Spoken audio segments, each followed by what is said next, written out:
Hi, everyone, and welcome to the Brim Fishing Project. In today's episode, we're diving into the much anticipated Richmond River round of the 2024 ABT Daiwa Brim Series. This is round 8 of the series and the first half of our Northern Rivers doubleheader. The Richmond River is located in northern New South Wales at Ballina and is known for its rich brim habitat. This weekend, anglers faced a mix of sunny spells and light showers with temperatures ranging from 15 degrees to 25 degrees. The huge seas on the weekend created difficult conditions, especially for those targeting the rock walls at the entrance to the system. The round itself was sponsored by Atomic, a brand renowned for cutting-edge fishing gear. Atomic offers a comprehensive range of high-performance products, from the precision-engineered arrowed fishing rods through to the innovative lures and tackle that meet the highest standards of quality and performance. Whether you're looking for hard body lures like the Crank 38 or the versatile soft plastics, Atomic has you covered with equipment designed to enhance your fishing experience. At the conclusion of the event, I had the chance to talk with 2 of the top anglers from the boating division and the top 3 from the non-boater division. We discussed their winning techniques and challenges they faced on the river and their advice to fellow competitors. Now, this event saw the race for Angler of the Year come to a head, with competitors pushing their limits to secure the top spot. Don't miss out on the episode as we dive into the stories and insights, providing you with a front row seat to all the excitement. For more information on the tournament, the rules, and the full schedule of events, visit abt.org.au. All right, here we go. Let's roll the intros. Let's get stuck into it. Welcome to the Brim Fishing Project. This is where you need to be every Tuesday to find out all the latest tips and tricks to help you target brim on lures. You'll get to hear from some of Australia's elite brim competition anglers and see how they were able to achieve their results in competitions around the country. Now, here is your host, the 2019 Hobie Kayak Fishing World Champion, Andrew Deeth.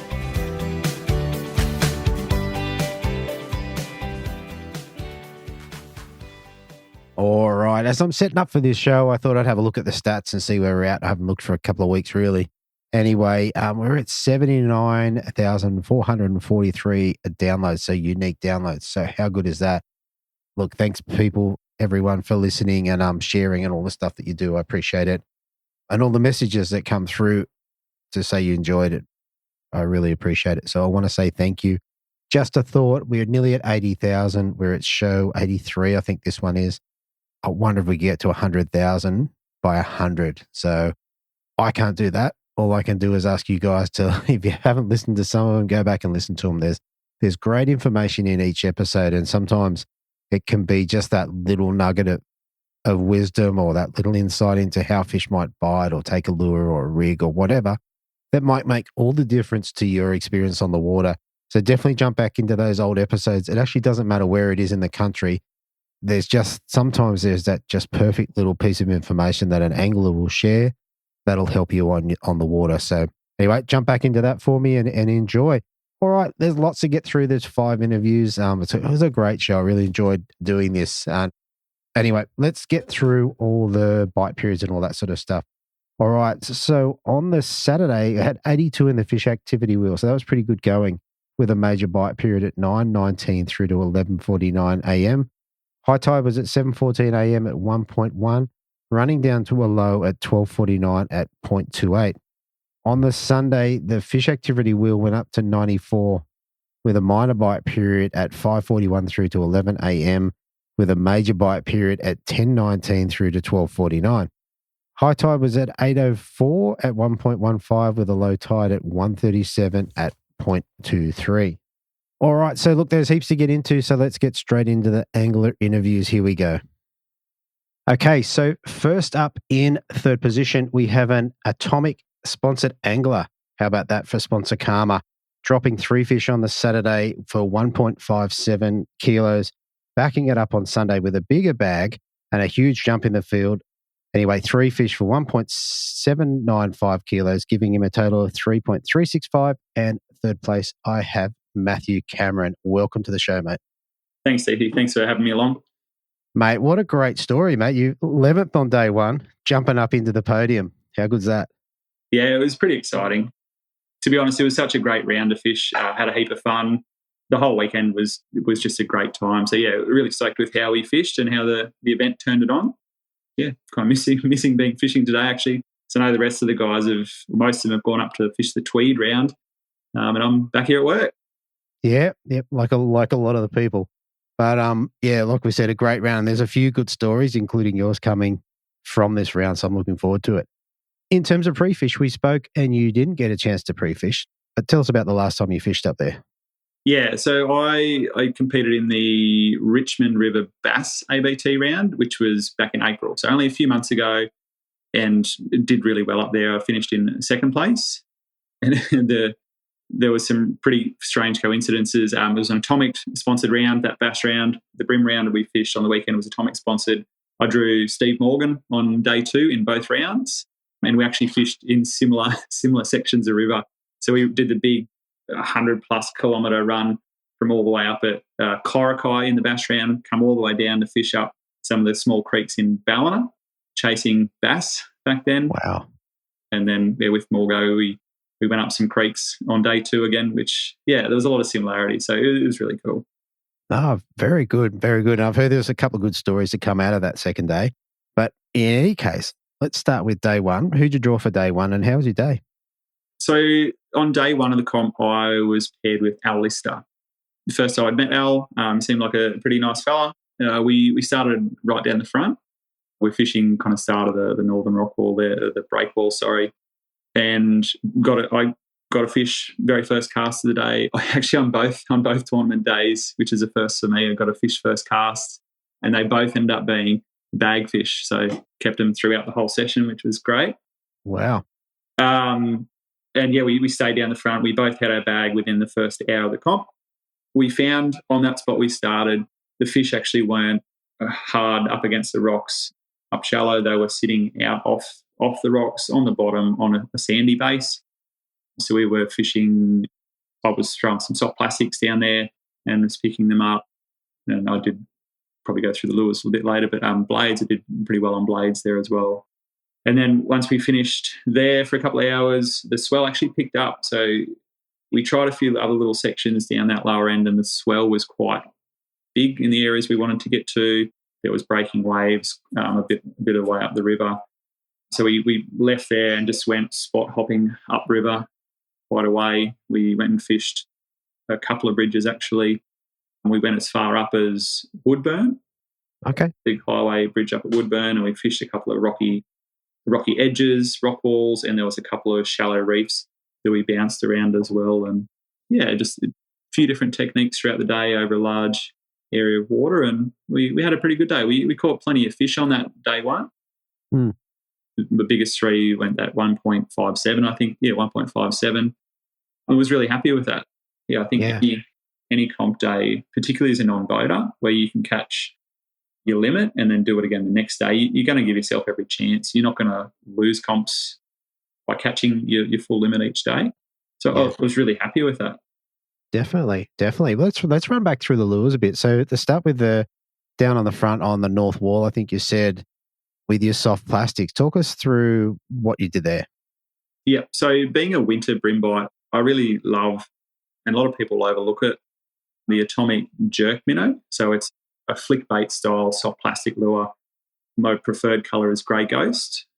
So it's a 2 3/4 inch soft plastic, or the bigger one up is a 3 3/4 inch soft plastic. But they're fantastic. They're really durable, and they have such a great action. So when I throw them during winter for brim, you want it to be heavy enough jig head to get to the bottom without crashing and making too much commotion.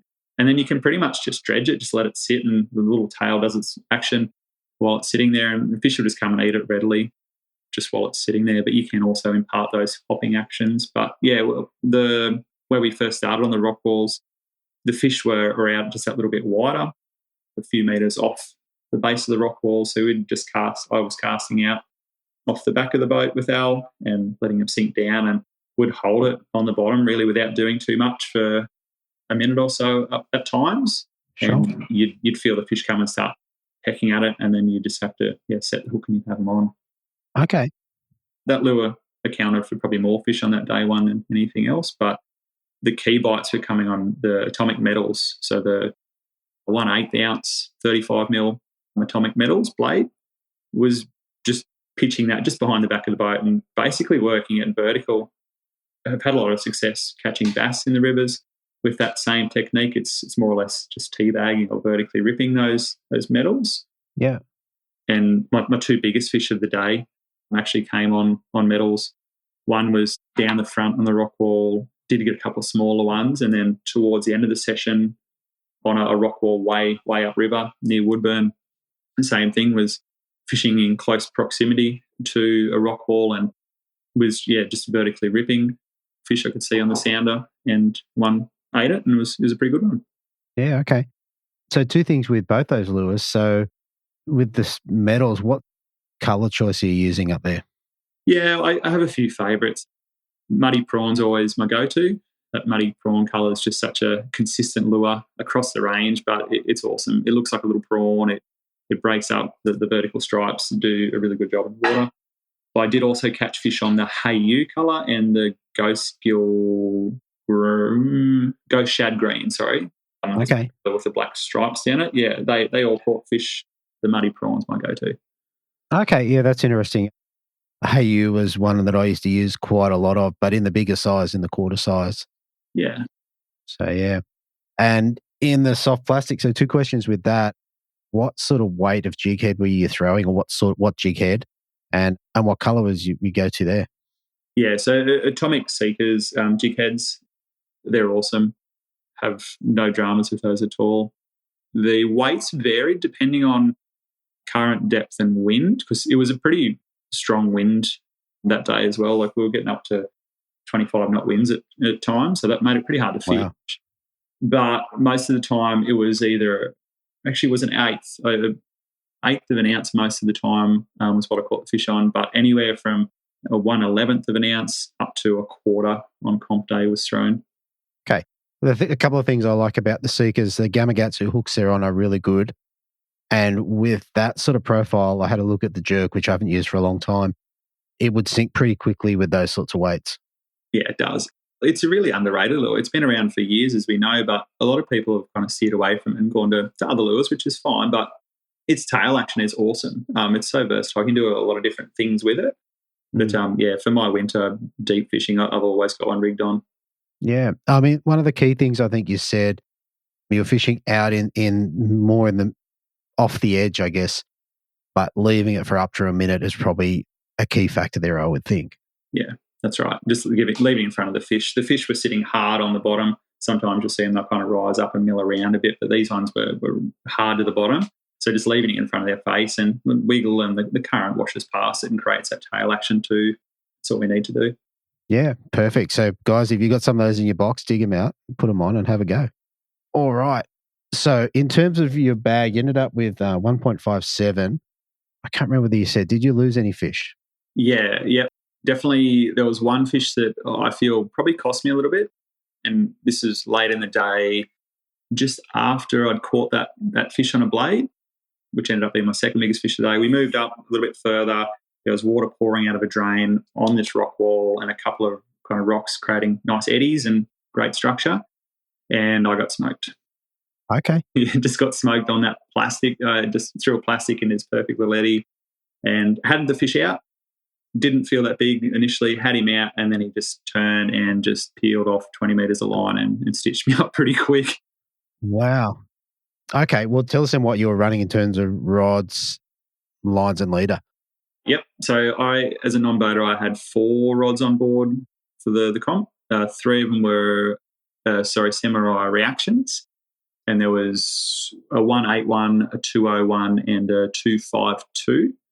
I run those for all their specific purposes. And I also had one of the Atomic Arrows rods as well. The Atomic Arrows is a 6'6", 3 to 6 pound rod, I believe it is.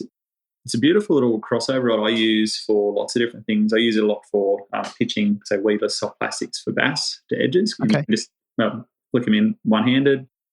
But I found it was great for blading, so I just had my blade tied onto it all weekend as well. It was, just lovely. In terms of lines and leaders? Yeah. Most of them were 6 to 10 pound braid. They're all the new atomic braids, and leaders varied from £4 on. I actually ran an atomic crank 38 all weekend, and it had the £4. Then my soft plastic and my other blade rods was 6, and I did have one with an £8 as well. When I was fishing a bit tighter to structure, I did have an 8, and that's all the new atomic fluorocarbon lines leaders. Yeah, so the one that stitched you up, being a blade, would have been £6 leader, so you have a reasonable amount of pulling power. Yeah, it hurt. It was a good fish. That's why I was so disappointed. I had him out and just gave him that microsecond to turn, and it just took off. Yeah, that's interesting. All right, 11th on day one, so, not a bad result given the field. Tell us how day 2 played out, who you got paired up with and how that went. Yeah, so it was on board with Morgo again, Steve Morgan. It's always a good day when you fish with Morgo. I'd fished ABT comps since 2013 was the first ABT non-boater comp I ever did. And there's always anglers that are consistent up the top of the field you want to get paired with, and Morgo has always been one of those for me. But had never drawn him up until this year, and then I've drawn him in 2 consecutive rounds that I've fished. Okay.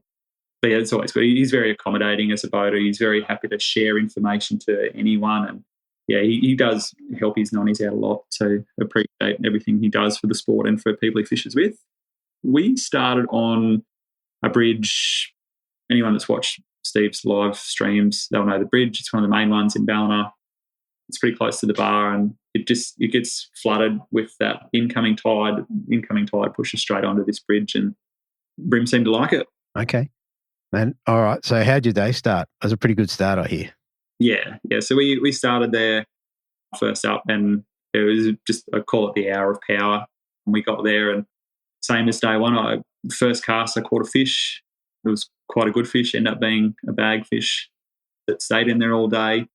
We both, Steve, myself, and there was one other boat that was fishing the bridge, which ended up being Liam Carruthers and Jolie McKenzie, who Liam weighed the biggest bag of the whole tournament that day, and Jolie won the non-boaters with the biggest bag for nonnies. So it was a pretty red-hot little session we had, and it was just throwing just little crab profile lures. You had to be right on the money with your cast, though, we found. The fish were holding tight to the pylons, and if you didn't cast within, say, half a foot of that pylon, you just weren't going to get the bites. Okay. Yeah. And would have to just let them sit down, and the fish I think every fish we caught, it ate it off the bottom, so it had to be tight, had to let it sit on the bottom, and it wasn't long after it got to the bottom, that's when you'd get your bite and fish would be on. Right. What sort of depth were you dealing with, and what sort of current was it at that point?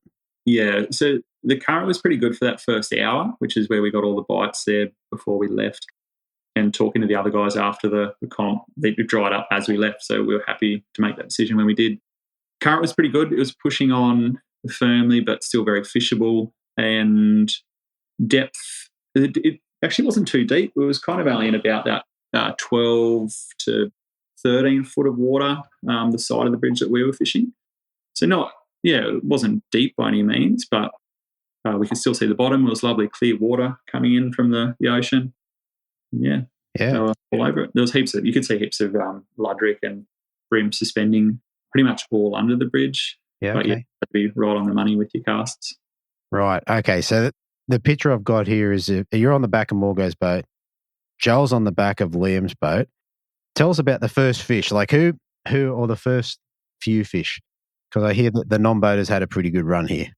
Yeah. So as Morgo and I pulled up, Liam had already arrived there. And I remember motoring into the spot, getting ready, and I saw Liam catch a fish. I actually believe it was a small fish. I had a feeling he threw that first one back. Yeah. I could be wrong. But then Morgo cast, no fish. I cast and got one. And I've known Jolie for a long time. He's a great guy. And I remember catching that first fish, and it was a good one. I yelled a bit of heckle out to Jolie to try and get in his head and put him off on comp day. As you do. Knowing he was 3 spots in front of me, I tried to rattle him, but it didn't work because he smashed me. Yeah.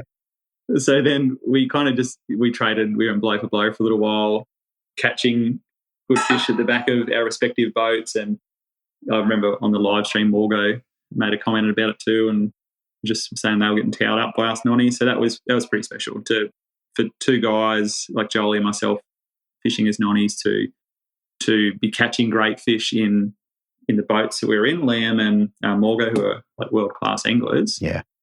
But to be catching fish over those guys was pretty special. It was a good day. It's pretty fun. Cool. All right, moving on from the bridge, where'd you head off to? Yeah, so then we went and executed a pretty Morgan-esque plan. We raced up some creeks. We fished some shallow flats. There was another bridge further up where Steve went and caught a couple of legals. Then we went up and found some shallow creeks where we were just fishing lightly weighted unweighted soft plastics to edges.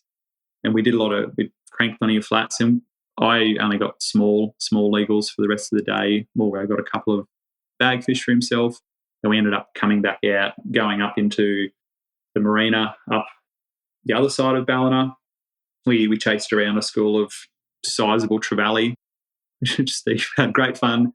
If anyone's seen his live stream or highlights from that event, it's pretty cool where he's using his sonar to locate these trevally that were over a couple of kilos and pitching his plastic into those and catching them. And yeah, it was pretty cool. But again, no upgrade brim I caught after that little session on the bridge in the morning. Yeah, okay. So all your bag fish came off the bridge.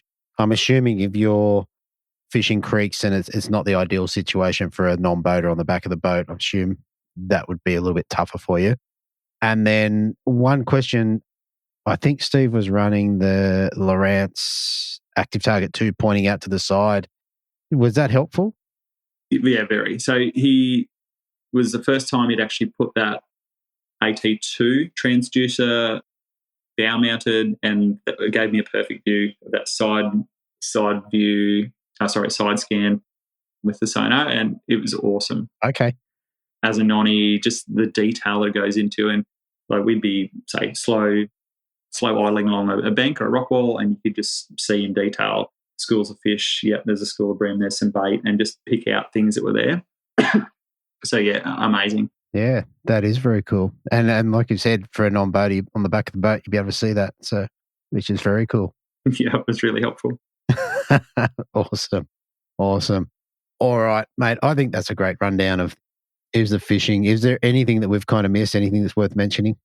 No, I think we've pretty much covered it. Probably just some of the challenges of being a non-boater at times, but yeah, just have lures that you can cast anywhere, and yeah, that's probably my best advice. And this round shows that is, be prepared to have lures that you can stick to and back yourself on them regardless of the situation. But it was a great round. Had a really good time. Yeah, and a great result. All right, mate, third place. How'd you go? What did you get to take home for that? Yeah, so did pretty well with the loot.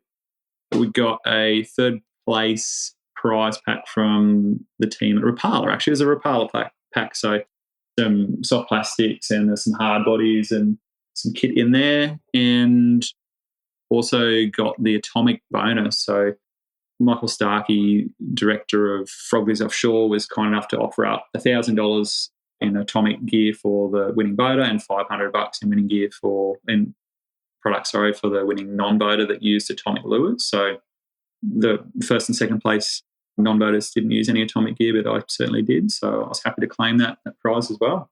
Yeah, very good. Very good. So you got a double bag of lures. How good's that? Yeah, no, it's pretty good. Makes it all worthwhile. Yeah, I know, it makes it, especially the atomic stuff, you can use that with, which is quite good. All right. So, mate, one last thing before we head off. Is there anyone you want to give a shout out to or say thank you to? Yeah, of course. Thanks, Steve. The team at Froglies Offshore, obviously, I've been with them for over a decade now. They've been supporting me and looking after me for that time. So a big thank you to that team and those guys there. They do an amazing job. They have awesome products, and I appreciate everything they do.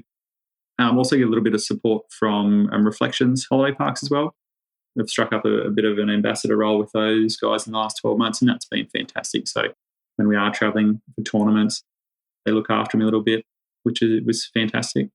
All right, that's perfect, mate. Well, look, congratulations. It's good to finally get to have a chat with you. Yeah, hopefully I get to talk to you again soon. Sounds great. Thanks, Stevie. Thanks for having me. Thanks, mate. Okay, so fishing.com.au, your one-stop bream lure and tackle shop. Pick up the latest tackle, including Muscle Vibes, Cranker Crabs, OSP, Bet Minnows, Z-Man Plastics, Eco Gear Lures, and Daiwa Rods, Reels, and Tackle. Same-day shipping. Shop where the world champion, the Australian champion, and the current ABT champion shops. Fishing.com.au, online or in-store at shop 18/29 Kiora Road, Miranda. Okay, so as I record this is the Wednesday night leading into today's episode, which comes out on a Tuesday, so it's probably very confusing.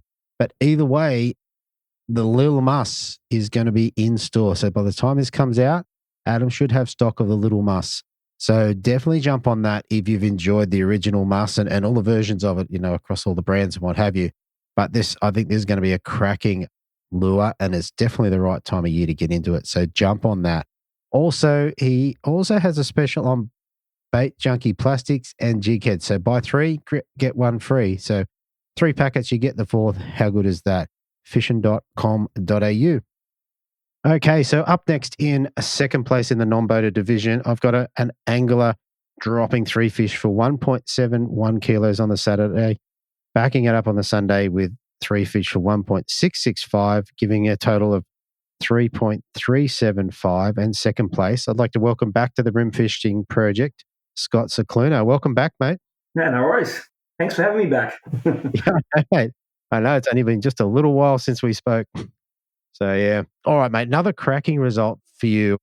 In terms of your comp leading up to this one, you had, I think, second place over in West Oz. And prior to that, what did you have leading in the early rounds? I think before that, in the early rounds, I'm pretty sure that the comp before that, I think it was Hawkesbury. Yep. Come 5th there. Yep. And then the other 2 were Tasmania rounds. It was another 5th at Derwent and a 3rd at St. Helens. So, yeah. Very good. All right, mate. For this one up in Ballina, was this the first time you've been up there? Yeah, no, first time. So, yeah, very, very nice place, actually. Very nice. Definitely. All right. So did you get out for a chance to get out on the Friday and have a bit of a look around? Yeah, went out with Peter Baruchel. Oh, yeah. Yeah. Went out and did pre-fish with him, and, yeah, we found plenty of fish, which was a good thing. When I go out pre-fishing with Peter, it's more of a game plan for him, not for me, really. Or at least me understanding what the bream want, which is a good thing. As I said, we worked pretty good together, and yeah, we had a pretty good pre-fish, so it was pretty cool, catching plenty of fish, and we knew what Peter was doing for his days. Yeah. And, it was a good day. What about yourself, mate? Did it give you an idea to what to rig up? Yeah, it did. It definitely did. We tried the reef, we tried the front, both side walls, but there's also inside, there's rock walls everywhere, actually, at Ballina. Understanding what they want. We threw, crank crab, of course, and we got bream straight away and pretty much put that aside, and then started throwing the sprats around and different jig head sizes, to see where we can get which bite it was. But, yeah, most sprats caught the fish as well, which is good. At times, when you're fishing, you might throw the crank crab and don't get a bite, and then, they're trying to change something else and trying to see what we can catch them with. So, yeah, it was pretty good pre-fish. Enjoyed it with Peter. Ooh. So, yeah, no, it's good fun day with Peter. I've done a fair few pre-fish with Peter, and we had a good time. So, yeah. Oh, very good. And you get to go on a pretty nice boat. Oh, yeah, cracking boat. Unbelievable. The technology on that is unbelievable. It's pretty cool. So, yeah. Oh, very good. All right, mate. So, looks like you got paired up on the Saturday with Stephen Lamsakianos. I think I got that right. Tell us about your day, mate. How'd you go about catching your fish? Well, Stephen didn't do pre-fish, and so it was his first time there, I think, pretty sure too. And he goes, look, I'm just going to wing it. I said, all righty, cool. He said to me at the start, he was leaving number 1 too, which was pretty surreal. Like, he was pretty stoked. I was going, yeah, righty, let's go. And he goes, well, I'm going to the reef. I said, yeah, righty. So I knew that on pre-fish that me and Peter got a fair few on the reef. They weren't big, but you could know that, I'm going to get my bag. Cool, good, let's go there. And so he took off, and it's got a 400 behind it. And, yeah, it's not 2 seconds later, we're there. And I'm thinking to myself, I'm going, oh, Steve, the reef's back there. He goes, oh, yeah, it is too. So he's completely gone past it, and I'm going, well, there's about 3 or 4 more boats on it straight up, and I'm going, well, we've missed that. And so all of a sudden he's drifted to this rock wall, and he goes, oh, well, might as well start fishing here. I said, yeah, okay. And I knew that there was fish on there because me and Peter went on that wall on pre-fish, and we ended up catching a few. So he's planted himself on the wall, and I think it was first or second cast, went bang, I got one. So it was on a cranky crab and in olive, and Steve goes over looking, and we sounded heaps on the sound. It was unbelievable. It was just moving everywhere on this on the wall, and he pretty much the whole day I reckon 99% of it we were on that wall in that one spot, just sit there in that one area. And yeah, we did.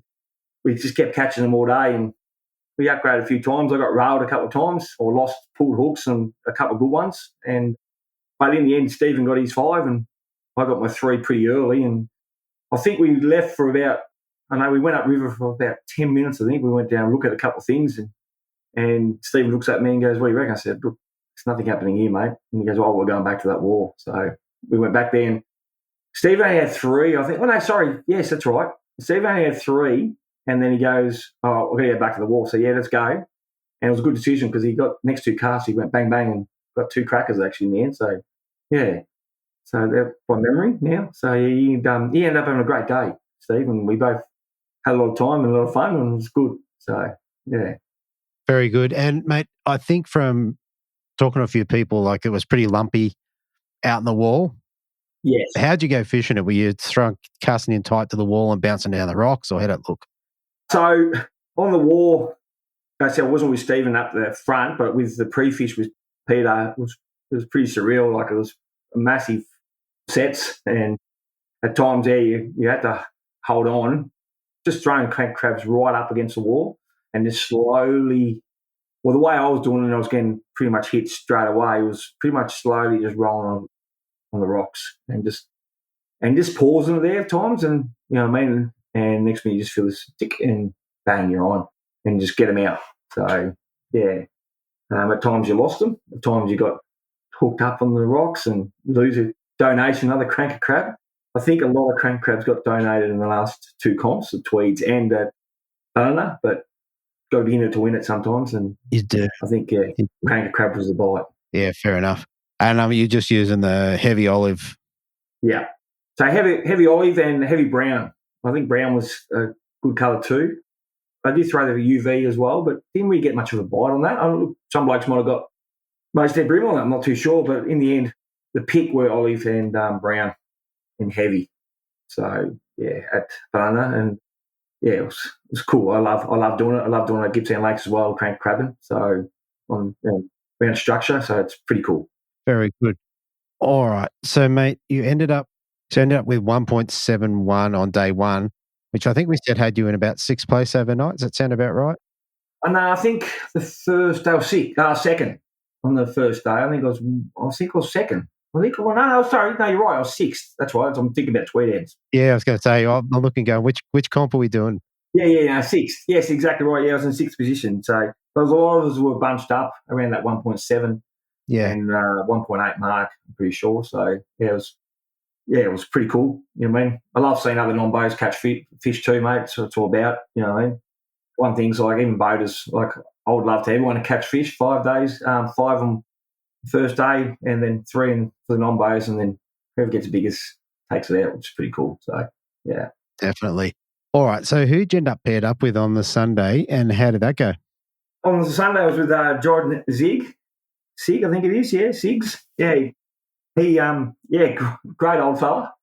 Sorry, John, I'm calling you an old fella because, but yeah, no, it was a good experience. Another. I think I treat him as a local. I think he's from Queensland, but I think he's fished there a few times on that joint. And same thing, he just said, "Oh, look, Scotty, we're going to go straight to one of the rock walls and throw cranker crabs, and hopefully we'll get our fish." So yeah, on the second day, it wasn't an easy bite. It was a lot harder bite. Yeah. I end up donating a fair few more cranker crabs, of course, just hopping the bottom, just slowly rolling the bottom and letting them drag along.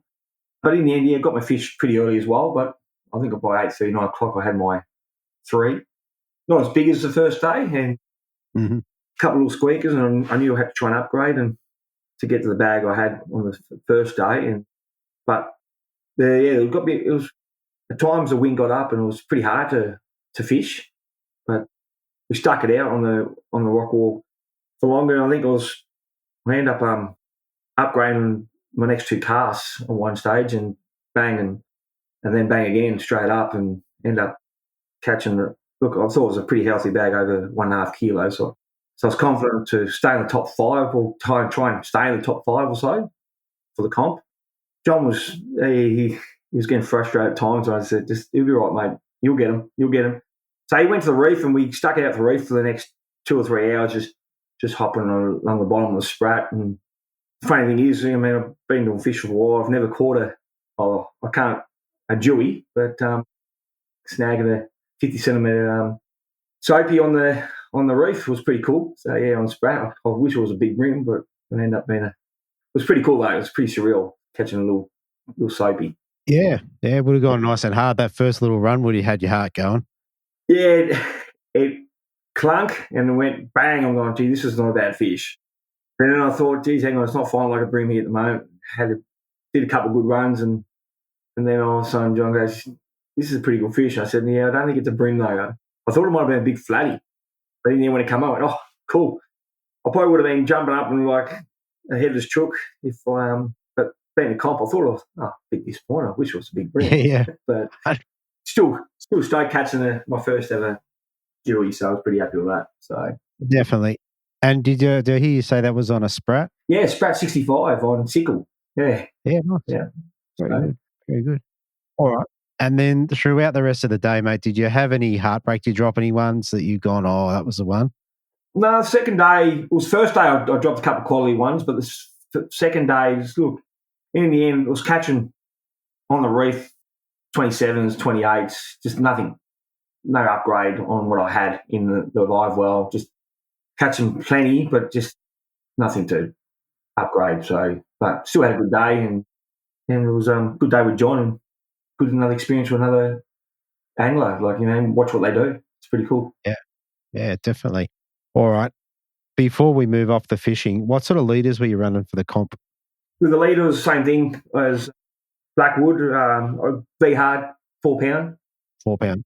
And look, I've got FC Rock there too, 4 pound. But yeah, I love my V hard, so I use that a fair bit. And just the same thing. I had the same setups pretty much. Using X braid and J braid on my reels, and using Brawler miller rod, a Twitch Freak miller rod I use, and the Shimano Zodius, a couple of them setups. They're versatile rod. I love using them. So sometimes I can use the crank crab on them and get them out too. They've got a bit more pull as well. Yeah, very good. Very good. All right. So, mate, for second place, what do you get to take home here? Same pack as Blackwood. So, yeah, just another dialer pack. So, it was, spikes and Kadachis and a lot of jig heads and finesse. I think it was finesse leader. Oh, yeah. Yeah, so I got 8 pound on that, and a lot of plastics like the minnows, and pretty cool dialer pack again. So I was going to say you'll be well loaded up with dialer gear, which is awesome. Yes. I've got plenty of it actually. It's just pretty cool. My young bloke, he gets a fair bit of it as well, so he's pretty happy with it. So yeah, that's fantastic. All right, mate. Before we shoot off, mate, is there anyone you want to give a shout out to or say thank you to? Oh, big shout out to the boaters, of course, Stephen and Johnny. Great blokes. Enjoyed it. But a massive shout out to Peter Burukel. Taking me out pre-fish and his partner, Kath, making the sandwiches and making the coffees and all that. She's just a legend. So thanks, Kath, as well, out there. And probably pretty much another thing is probably Stephen and Nicole. They run a great show, ABT. It's just amazing what they do. But even a shout out to all the competitors. Everyone's great and, good community. Yeah, I think that's exactly right. All right, mate. Look, congratulations there. And, we'll talk to you again shortly. No worries. Thanks for having me again. Cheers. Thanks, mate. Okay, are you ready to take your kayaking experience to the next level? Then look no further than a Hunter Watersports HWS. They're Australia's premier authorised Hobie kayak dealer. At HWS, They offer a full range of Hobie kayaks, accessories, and genuine spare parts, making them your one-stop for all things kayaking. From the innovative Mirage Drive pedal kayaks to the versatile iTrek inflatable series, then HWS provides top quality products designed to enhance your time on the water. Whether you're the avid angler or the casual peddler, their expert team is there to help you choose the right kayak and accessories to suit your needs. What's more, they offer free installation service on any equipment purchased, ensuring your kayak is fully customized and ready to go. Their fast, reliable shipping covers a wide area from Canberra, Taree, including Greater Sydney, Central Coast, and Hunter, and beyond. Visit hws.com.au to explore extensive range, take advantage of their special deals, and discover why they are the go-to choice for Hobie kayaks and accessories across New South Wales, Hunter Water Sports, where the adventure begins. Find them at 638 Pacific Highway, Belmont, New South Wales, and visit the website at hws.com.au. So as I do most weeks, I jumped on the website, and just with the specials, if you want to get into a Hobie Passport 12 or a 10.5, you can do that for under $2,000. So it's a great entry point and a good thing to have a look at. If a more lightweight kayak is something you're interested in, then definitely jump on the Hobie links. I think this is one of the greatest innovations in the last few years. Just a kayak that's so light, so fast, and just a nice platform to fish off.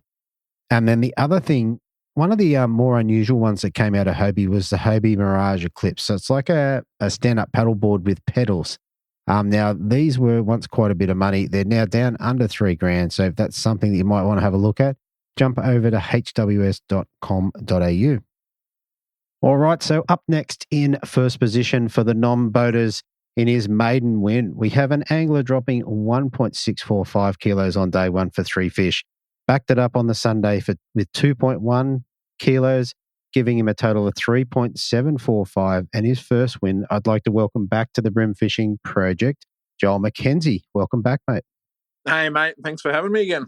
Mate, how good is this, mate? You finally did it. Mate, I am over the moon. It's been a long 2.5 years with plenty of second, third, fourth, fifth badges and stuff like that. But yeah, I'm very happy to have that little trophy sitting in the bedroom as we speak. Where it should be. Yeah.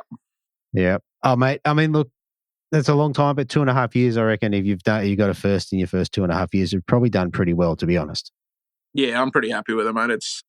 It's been a good 2.5 years. Like there's been a couple that I was really close to that have stung a little bit, but yeah, I honestly went to Ballina this weekend not expecting a lot. I thought it would have been a really hard weekend to slog away down there, but yeah, the fishing was really good, to be honest. Yeah, okay. As winner, you'd probably say that. Yeah, well, yeah, I guess so. Fair enough. All right, mate, let's get into it.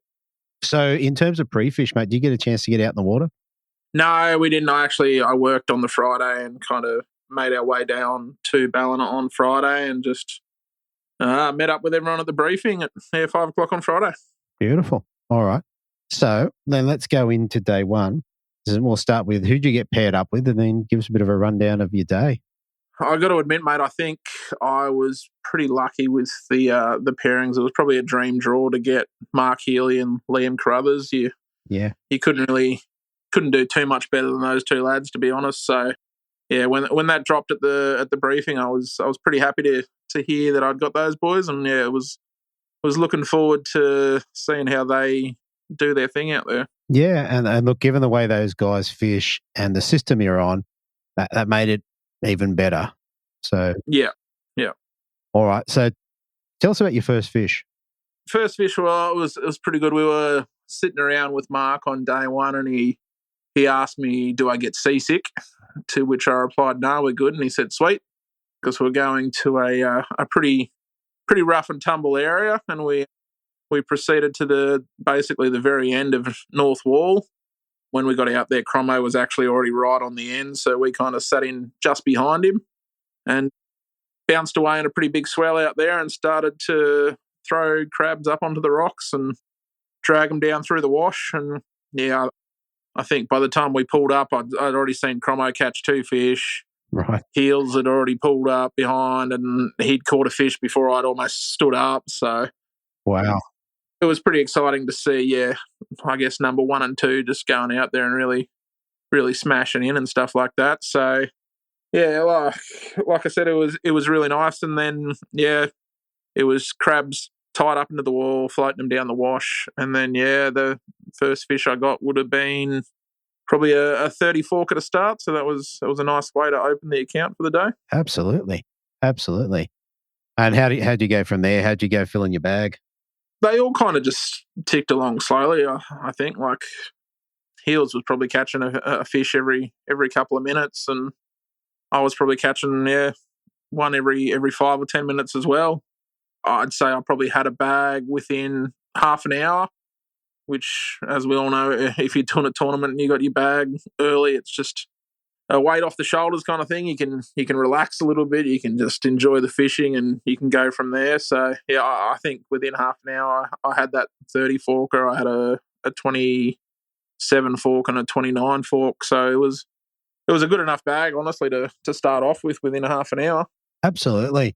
Okay, so let's set the scene. So you're out on the North Wall. I think you said the swell's pumping. What's it actually like on the boat? Is the boat going up and down all over the place, or how is it? The boat is going up and down all over the place. Yeah. So Heels was basically obviously up on the nose, on the foot pedal and stuff like that.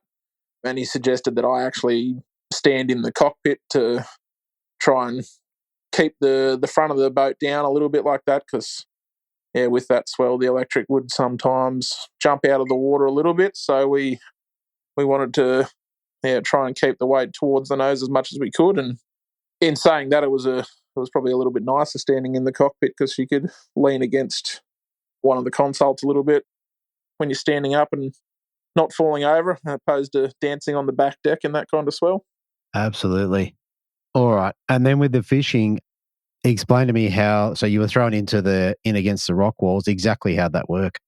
Yeah, so day 1 and day 2 were definitely different. Like it was the same sort of rock wall fishing, but day 1 it was really, you were just throwing into the wash. You were just trying to keep that line laid onto the water and just trying to feel that crab bounce down the rocks. And I felt on day 1 you could feel it bounce down about 3 or 4 rocks and then probably settle on the bottom, and that's when you'd get that tick tick tick tick tick, typical kind of crab bite, and then the rod would just load up. So they were probably eating them right on the bottom on day 1, but you'd throw it into the wash and kind of just try and feel the crab bounce down. But as the day went on, that did get harder, because the current really did start to rip. So we stepped up to the bigger crabs as well, just to try and, like I said, you just wanted to try and keep that contact with the crab and actually feel the crab hit the rocks and move down the wall. But it did get hard. Wind and current was, I'm sure most people will tell you that fish there on the weekend, the wind and current was ripping through. It made things tough. Fair enough. And look, I take it you had to cast really tight to the edge, otherwise you probably wouldn't get a bite, or you couldn't get the crab in the right spot. You had to cast really, really tight day 2. Day 1, I think, of course, we were really in the washy stuff. Like you could cast just relatively close, and you'd feel it kind of circle down through that wash. And like I said, it wasn't really getting eaten right up on tight on the rocks. It was probably about 20 seconds or so until it actually got right to the bottom. Okay. Kind of pressure on the line, and then you'd feel the tick on it. Right. Okay. Yeah, that's really, really interesting. Now, I listened to your interview with Morgo. You said you went through a bunch of crabs. Yes. Was that on the bottom or to fish, or how'd that look? Probably lost about 3 on the bottom. Mm-hmm. Probably lost about 4 on fish. Okay. Yeah. So there was actually, by the end of the day, there was definitely 2 fish I hooked out there that they were good fish. You could just feel the difference. They were doing those big brim head shakes, and they were just going really hard. And one of them I got right out, and I'd loosened the drag on and everything. Heels was like, "Yep, this is a good one. This is a good one." And had at the boat. Then it just did one big run and just snapped off. So that hurt. That I was kind of thinking about that night, thinking that really might have hurt my chances. Yeah. Where were you overnight? You had 1.645. I think I was in about 8th spot. I was looking down through the scores and going, there was a few people that would have had you there. Yeah, definitely. All right, let's go into day 2. Who'd you get paired up with and how'd day 2 play out? So day 2, I was with Liam Carruthers, another just legend of a bloke. Pretty good mates with Heels, I believe. So I think Heels actually took half the crabs off Liam's boat the night before because he went through quite a few, as I'm sure you've heard or will hear. I have heard, yeah. Yeah. No, day 1, with Liam, we shot straight to the bridge up near Shaw's Bay. Okay. Luckily enough, we were the first boat on there and proceeded to fish the pylons of the bridge. And about 2 seconds later, Morgo zips around the corner. Yep. And he jumps on the other end of the bridge. So it was all good. He was going to do kind of like the two pylons on the right. We'll do the 2 pylons on the left, and we kind of went away from there. And it was nice. I know the guy quite well, Matt Cameron, that was on the back of Morgo's boat, and within about 20 minutes, I think myself and him both had our bags. Yeah. Both with a couple of really good fish in it, and I think Liam and Morgo might have only had 1 fish each. So it was nice to get ahead at the back of the boat. But yeah, we were having a bit of a laugh to ourselves. Yeah, well, that is unusual against 2 really good anglers too. Yeah, you got to take those wins when you can. Absolutely. All right. So you got a couple of good fish. What did you have in your bag off the bridge? I got a 29 fork and a 30 fork, and then I had a 26 fork tarwine, actually. Okay. By the time we left the bridge. So, yeah, I was hoping to get rid of that tarwine, but yeah, once again, it was 45 minutes in and I had my bag of fish. So, yeah, you start fishing a little bit easier and just a little bit happier and in a better mood knowing that you got 3 in the well and you can just go with it from there. But, yeah, Morgo left the bridge and me and Liam kind of just kept doing figure eights basically of the bridge, and he got his bag there. I got rid of that tarwine, so with another 29 fork brim and stuff like that. So yeah, after about, I'd say 2 hours on the bridge, the current had really changed and stuff like that. But it was a successful start to the day because we both had relatively good bags to start off with. So I think we were both pretty happy. Yeah, that's really good. All right. And where'd you move on to after the bridge? Then we basically went back over to the North Wall. We didn't go right out the front like the day before with Heels and Cromo and those guys. We were probably halfway down it. Okay. Like I mentioned earlier, man, like the wind and the current was just, it was very hard to deal with. So once you got about 3/4 of the way down, if you threw just a regular heavy crab in there, you just couldn't feel it. Like it was just getting completely washed away.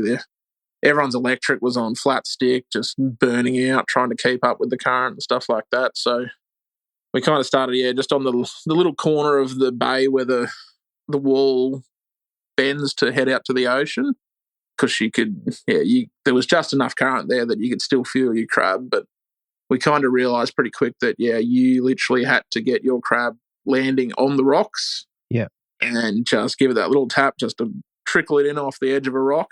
And, they were eating it within 3 or 4 seconds after it kind of trickled off a rock there. So they weren't out further like they were the day before. They were in super, super tight. Yeah, okay. And between the 2 days, was there much difference in the swell? No, it was pretty big, if you ask me, both days. Yeah, you saw a couple really breaking over that North Wall. Okay. So I was trying to work out whether on the Sunday, whether they were tighter because there was less swell, and I was just trying to work out if there was some sort of correlation there.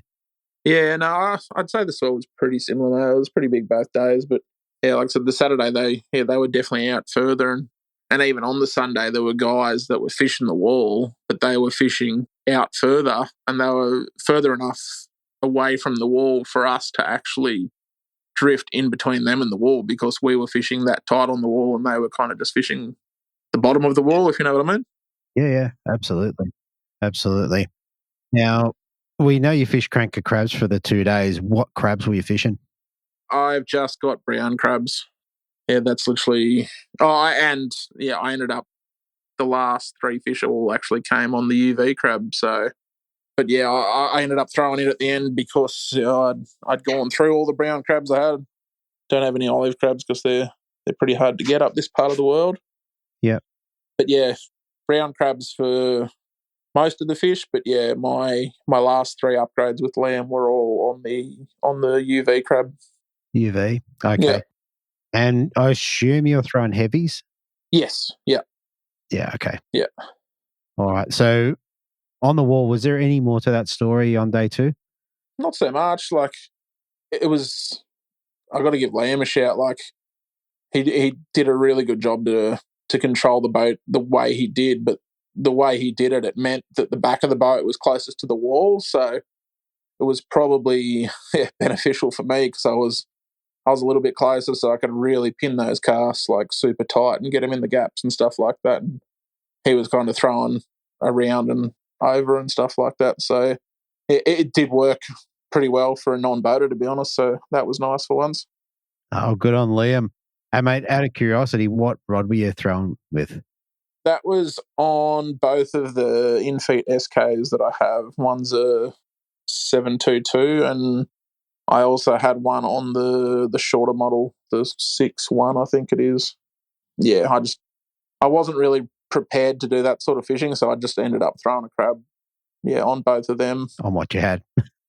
Yeah, but they both worked a treat getting them out, mate. Definitely. And for casting accuracy, you're probably pretty right with those two. Yes, yeah. And yeah, like I said, it was kind of cool. He really just had to observe the wall as much as he could and just see the rocks that were under the water and kind of see the little caves that were kind of deep into the wall. And yeah, you could really pitch your crab into places that you wouldn't think that you'd get the crab back, to be honest. But you're right. Yeah, it was really good. Like you could chuck it so far in there and you could just feel it hit the bottom rock and then bounce off and then get eaten. So it was a really fun little arvo sesh with Liam. I was going to say, over the both 2 days, it sounds like you had a lot of fun fishing. Yeah, it was a very good weekend. There was a couple of hectic, hairy times there on day 1, but it was a really good weekend all in all. Fair enough. Now, I know you got sore hands. Do you want to give us a little bit of insight about that? I do. It's been hard to fish the Tweed the last couple of days with a couple of holes in my hands, thanks to holding on to Cromo's rope and towing him off the break wall. Yeah. But yeah, the hand's been a little bit bandaged up for the last couple of days. But yeah, it was quite the rescue, I think, from Healy and myself on day 1. Yeah. I think it's pretty good to see, like I said to you earlier, mate, like those 2 boys are battling it out hard for that Angler of the Year position. And like I said, I kind of stood back on day 1 and watched Healy fishing and watched Cromo fishing and just admired the fact that I was getting to stand in between and watch them go about it. But yeah, when Cromo had a little bit of an issue with his boat and it died in the water, and I think if Heels didn't see him and get to him and we did and get the rope to him, I don't think Cromo would have a boat anymore, to be honest, mate. Yeah. Well, that's great that you guys were able to step in and help out, and good to see. So yeah, I think like it maybe a bit of karma, good karma for myself and Mark. Yeah. Obviously, both getting the win. Exactly. So maybe we can attribute that to it. You'll take it anyway. Yeah. Well, there you go. All right, mate. One more thing before we move off the fishing. What leaders were you running for the weekend? So I've just got the X-Link dialer, and I was only using 5 pound. Okay, so reasonably light. Pound. Yeah, I Heels was throwing 6. I know that on day 1. I'm not sure what Liam was throwing, but yeah, like I found 5. It pulled enough fish. Like my day 2 bag was 32 and 33 forkers, and it was enough to pull them off the wall and that kind of thing. Like I said, I did lose one good one on day 1, but yeah, I'm not sure if 6 pound or 7 pound leader would have helped that. Yeah, fair enough. In any case, mate, you were able to take the win and by a few hundred grams, so it was a pretty decent win. Yeah, it was a tense afternoon when we got back. There was a couple of the boys that were yipping and yahooing to me and saying I'd won and stuff like that. And I kind of disappeared up to the back of the car park because I didn't really want to wait and see. It's one of those things where you're on top, but that just means you're waiting for someone to knock you off kind of thing. And you could hear them all go in the background, like looking for someone else to weigh in. And I was like, no, let's just call it now. We're done. Yeah, but then, once it finally ticked over, mate, I was over the moon. I was stoked. Oh, very good. Very good. All right, mate. All right. First place in the non-boater. What you get to take home? I got to take home a trophy. That's all I care about. Nah, we know what the Daiwa packs and stuff that those guys do. There's $600 worth of bloody plastics, jig heads, hard bodies, leader, all the good stuff. So yeah, the Daiwa pack's amazing. There's a lot of gear in that packet for coming in first place. But yeah, the old trophy's pride of place at the moment. I'm pretty happy with that. Fair enough. And the good thing about the Daiwa pack is I know you're a bit of a Daiwa fan, so that's always a good thing. Yeah, it's all stuff that I use, mate. So it's nice to get those kind of packs and go, oh, well, I actually use absolutely everything that's in here. So yeah, perfect. All right, mate, before we head off, is there anyone you want to give a shout out to or say thank you to? I better say thank you to Lance. He's always my travel buddy when we do the ABTs and stuff like that. I tend to drag him around the countryside, but I think he likes it. Yeah, I think he does. But yeah, he's always looked after me there. Like I said in the interview before, it was like massive thanks to Steve and Nicole. Like these events are just getting bigger and bigger, but they just run flawlessly. It's really good. And then last but not least, definitely my wife. She's amazing. She knows I sneak away and buy fishing tackle and all this stuff that I don't need, and she's cool with it. She just lets me run, lets me go fishing, and yeah, she's amazing. So big shout out to her. Very good, mate. All right. Well, mate, look, congratulations on your first win. I'm sure there'll be many more, and mate, we'll talk to you again soon. Good luck tomorrow. Thanks, mate. Appreciate it.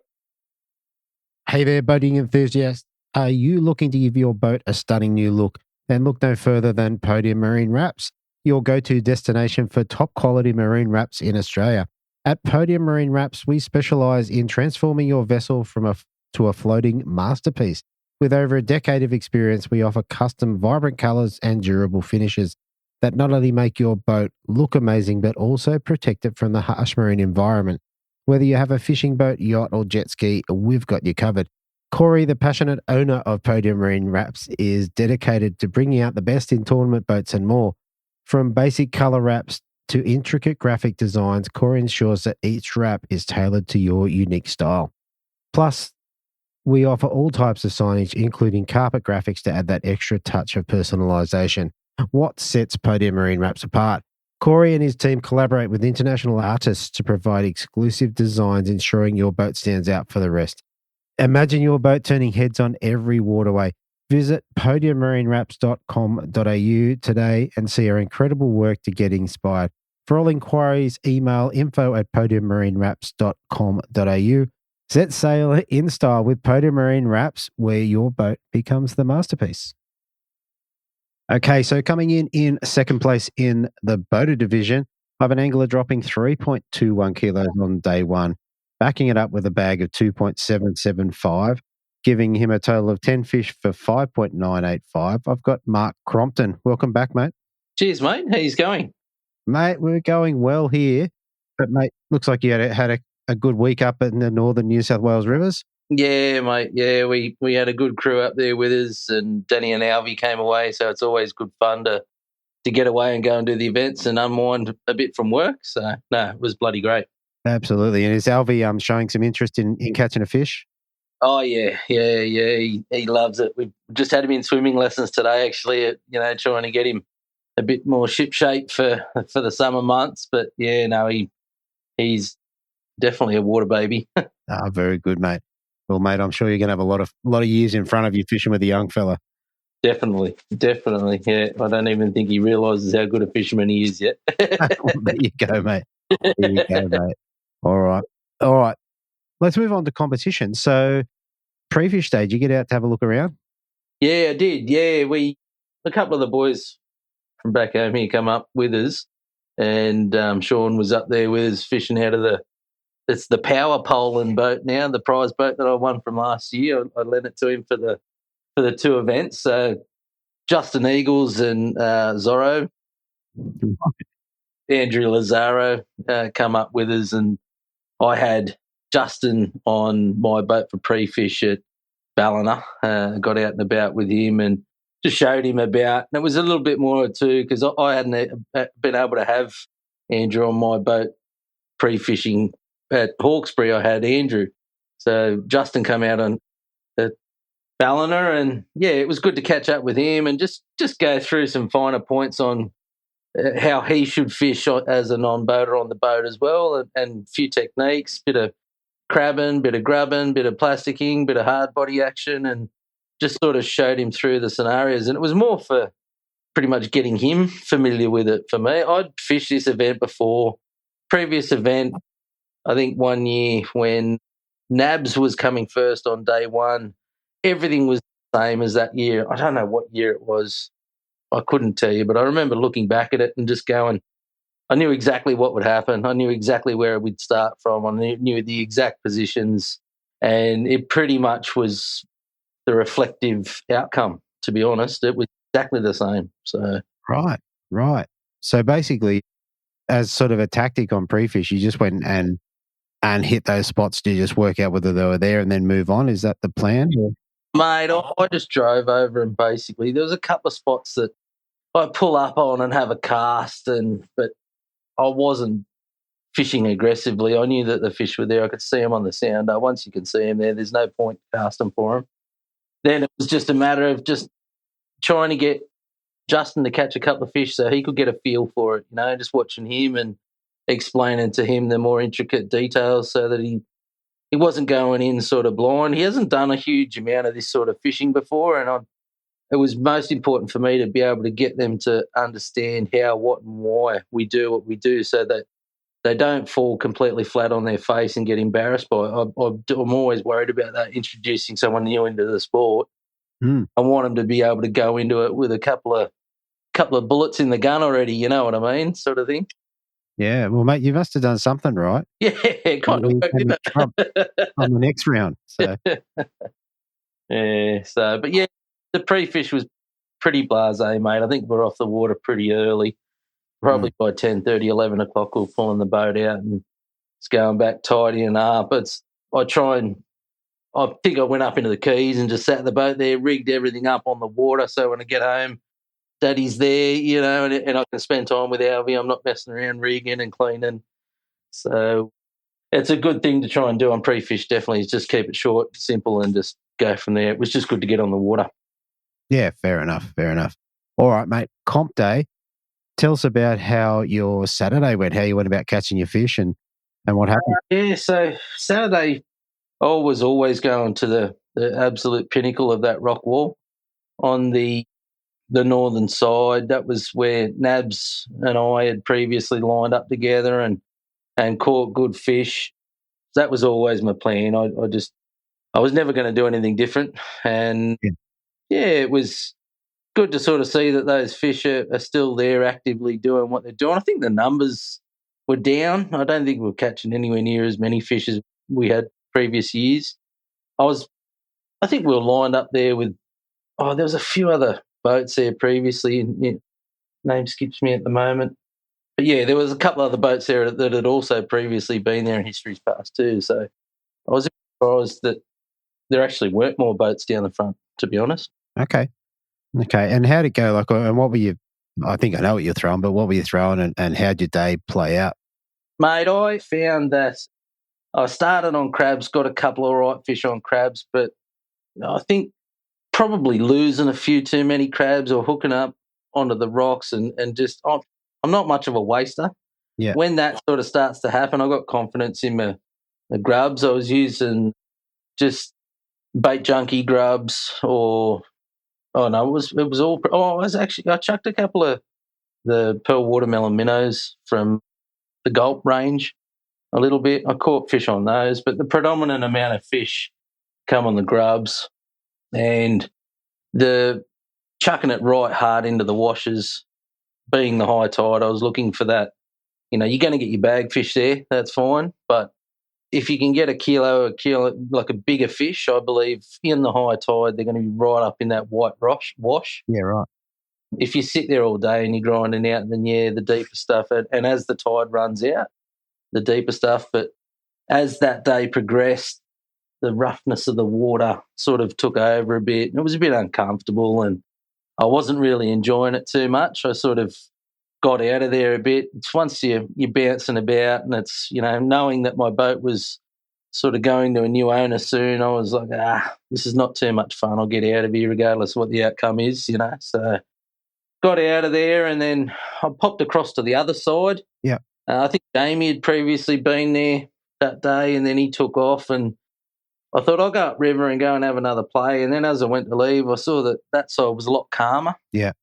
So I popped over that side, and just the same deal. I just sort of pinpointed down in one spot, just spot locked, and was just chucking in the white water with grubs. And I think I probably got about 6 or 7 legals there, and one really good upgrader. I think it took might have been like a 27 fork and turned it into a 35 fork. Nice. So that was a good one. There was a bit of a yee-haw sort of moment, and then I sort of knew that I had an all right bag. I sat there for probably about an hour, and that Jamie ended up coming back down there. I think Teagues came down, and then I sort of ditched it. I went, I'll get out of here and go and do something else. And there was another little boulder sort of in the middle of the river. I think Pete Bruckle was sort of fishing close to one of the signs as like a danger marker sign, and he was sort of spot locked there for most of the day. But I found a boulder that was probably about, 30, 40 metres off the side of him, but right in the middle of the outlet there of the channel. Right. On pre-fish, and chucked a few heavier baits at that, thinking. But by that time the tide had really started ripping out, so it wasn't really going to work too well with the ripping tide. Sure. Got a couple of fish there, and then just sort of ditched it. So now I went for a little bit of a drive around the middle wall. I mean, I've consistently sort of caught fish here, there, and everywhere. Not as many in that middle wall, but toyed around with that for a bit. And then I thought, I'll go back down the front. This is by the time about 12 o'clock. Yeah. I thought I'll go back down the front and just do a run just down along the rock wall. A lot of people had sort of taken off. And I got in there, and I sort of had a cast. I got a good wipe out. I was like, oh, wow, there's fish here. And Mark was the only one down the end of the wall. And I've looked and I've gone, oh, this is all right. Then I'll just drift down through to him, and I've gone to turn around and put my foot on the electric motor, and my whole boat had blacked out. Right. And it was pump and current, and I'm going straight up towards, like, right up onto the side of the rock. The wind was blowing against the rocks, and the rock wall, as you look down, it sort of does a little bit of a kick to the right, so it's a little bit of a corner, and I realised I was dead in the water. Yeah. I ran down to turn my boat off, because once with the power pole charge, you turn everything off in the boat, it'll suck power from the better battery and it'll drive it into your cranking battery, but I couldn't start the boat. Right. So I had to shut everything down completely, and it'll, after about 2 or 3, 4 minutes, it'll kick back up again. Yeah. But I didn't have 2 or 3 minutes. Like, I was getting washed straight up on the rocks. So I flagged down Healy, and, mate, I just put the big X in the air with my arms and my fist, and I just said, mate, I'm dead in the water. So he dropped what he was doing, thankfully, and raced straight over, grabbed a rope out of the back of the boat, bit of panic stations, and I have everything pretty neat in the boat, and I grabbed the rope out and I had it all tied nice and tidy together, and I went to undo it, and it just turned into a big knot. So I was no. This is not good. So luckily I managed to get a little bit undone there and got it out to him, and, yeah, he and his non-boater managed to grab the rope, and luckily he pulled me back out off the rocks, and we drifted a fair way along to get myself secure again. Thankfully, he did that. That was bloody awesome. We actually drifted right out of bounds, like right out to the heads, trying to get myself sort of to the position where I could get a rope sorted so he could tow me. Yeah, yeah. Yeah, it was bloody rough out there. he was taking more of a risk than me. My boat's built for that sort of thing, but his is not. Yeah. So as waves, it was hairy. So yeah, we drifted right out of bounds, and then I just went to turn them to see if I could kick it, and it kick-started. It started. Right. So, like, mate, chuck the rope, all good. You know, Joel's hand, he's the non-boater, his hand was bloody killing. I've looked down at my hand. I completely squashed the crap out of it. It was killing. And Yeah. I said, mate, I'm going back. I'll call Nicole and I'll just let her know what's going on. So we got back inside of the heads. I called Nicole instantly. I said, look, I've hurt myself. I'm coming back in. I've been out of bounds. Healy's been out of bounds, but no one's made a cast. So, yeah. And history's past. That sort of thing has happened before as well. I remember, what's his name? Is it Roger Ramjet?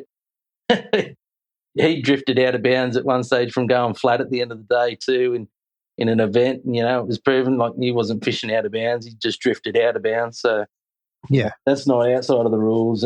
But it's always good to call Nicole and just let her know. And she was like, yeah, no, that's fine. Come on back. And I said, she goes, you want to go to emergency? And I said, no, I've got an all right bag. I'm staying for the weigh-in. I don't care. Like, you know. Fair enough.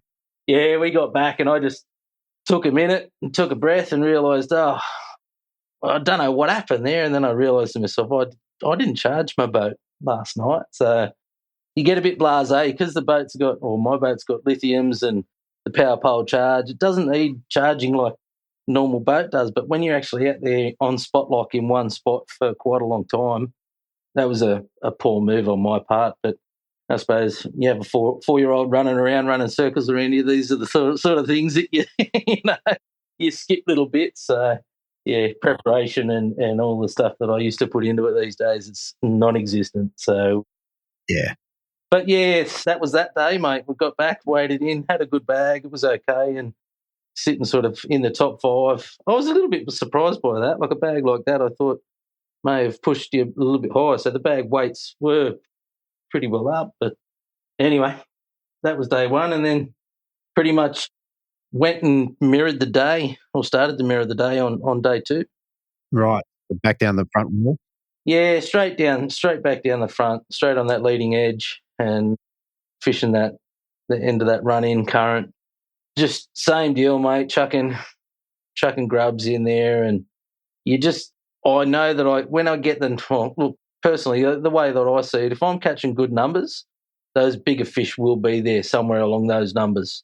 So you churn through them, you'll find those bigger fish there somewhere. You just get lucky with that bite.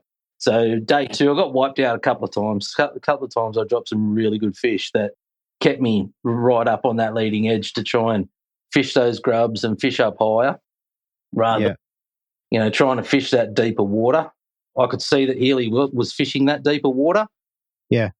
I'm like, well, I'm not going to do what he's doing. I'll fish different bits so that if someone's doing one thing, you do something different so that it's, I don't know what size fish he's catching. If he's in front of me catching, I'm not standing there staring at him, I'm paying attention to what I'm doing. So sort of turned out that his fish were better in that deeper water. So yeah, marginally. Yeah, well, they do what they do, mate. I think if I'd got a couple of those better fish in that I lost, it may have been a different story. Yeah. Funnily enough, that ended up being the same scenario at the Tweed. But in saying that, it is what it is. It's fishing. You put yourself in the position each time in a ratio sense to try and get those bigger fish. Yeah. Sometimes it works and sometimes it doesn't. Yeah, fair enough. With the bait junkies, what sort of jig head weights were you using and what colour were you liking on the weekend? Oh, mate, I was running from a 1/16 right the way through to a 1/4 ounce. Wow. And just depending on what the tide's doing, you just shift and change them. If the tide's slow tide, then you're running as light as you can. Yeah.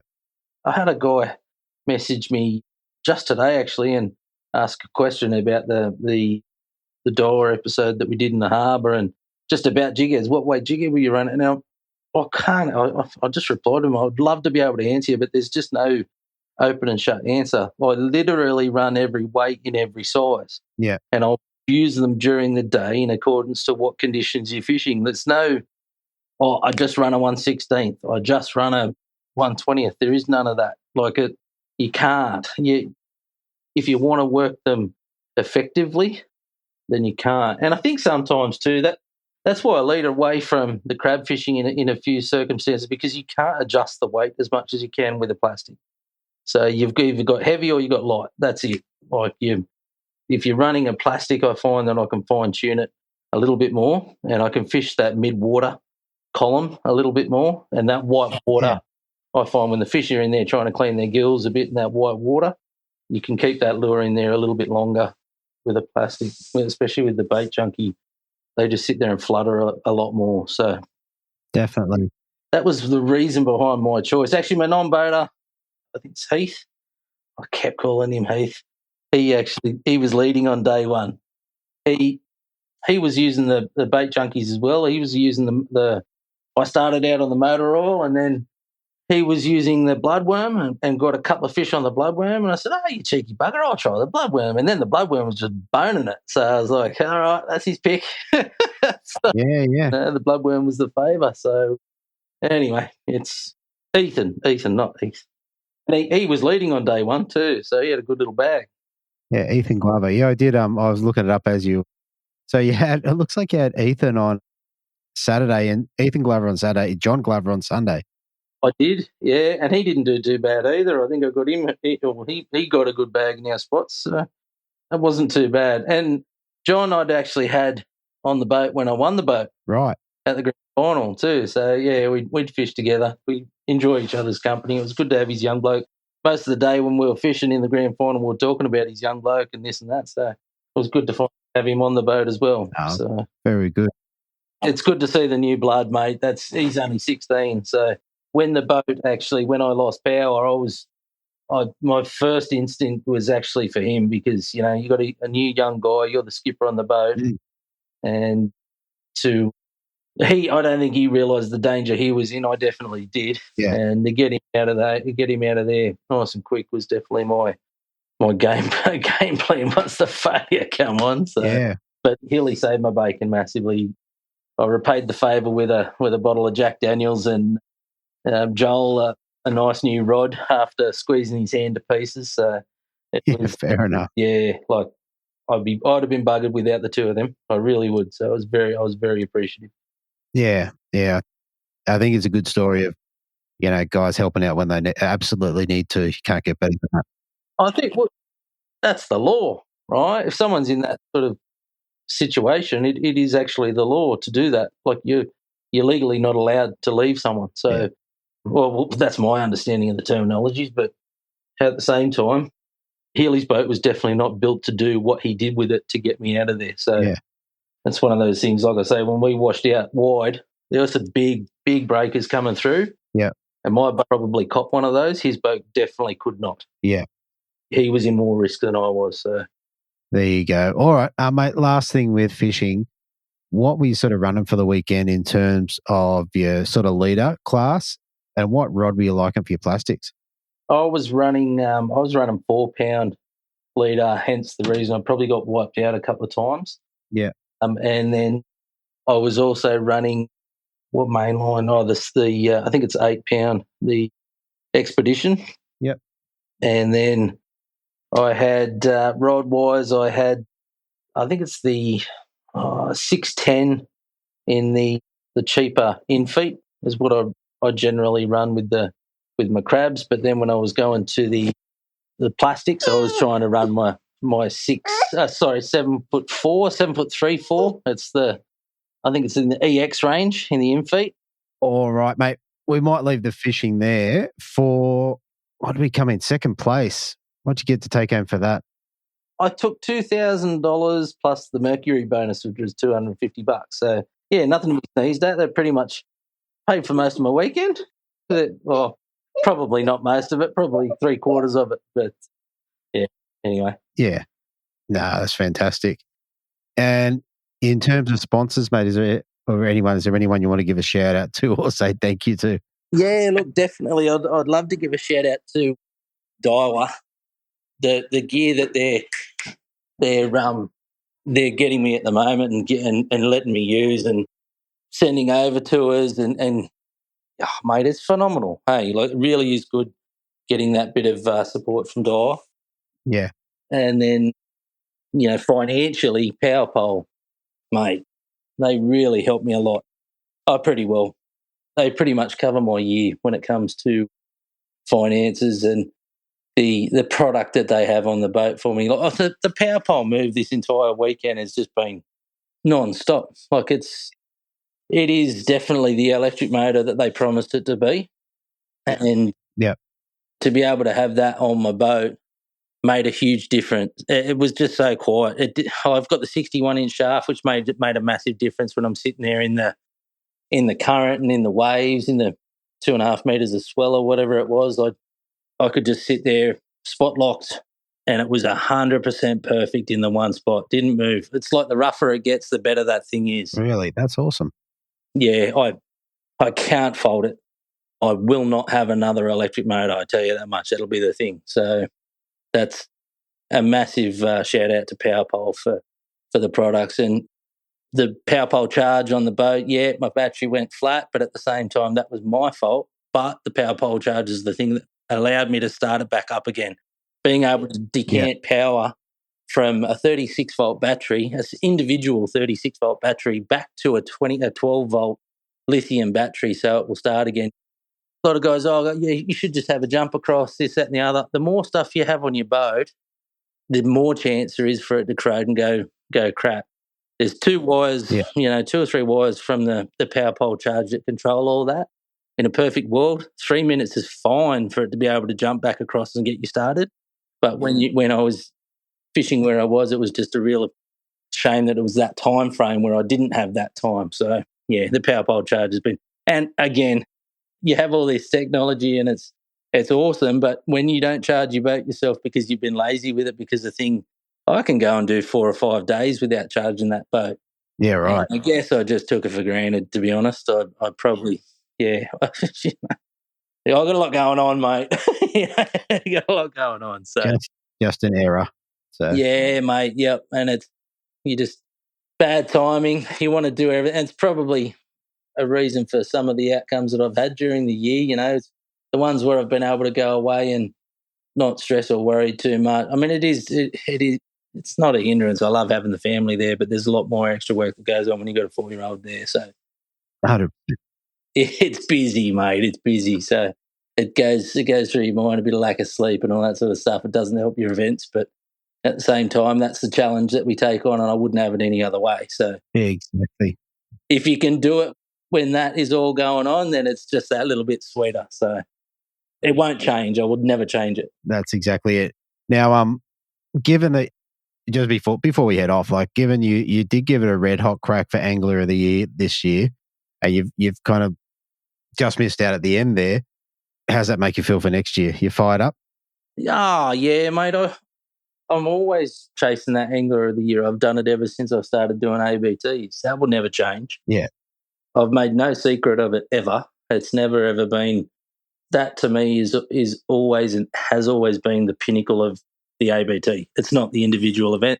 I got it pretty lucky. Well, not lucky, but I found the ABTs easier than some do in the respect that I won 2 events pretty early in quick succession. So that was one ticket off I never was chasing the win. I'd already had that. Yeah. So then it was, what now? And then it's Angler of the Year. So that's been the one that the guys that are at that top end of the Angler of the Year are the ones now that I just want to hone in on trying to mix it with. So yeah, I've always believed that is the pinnacle. It's the champion's champion, that takes out Angler of the Year. So that's the only one I want to fight for. Very good. Very good.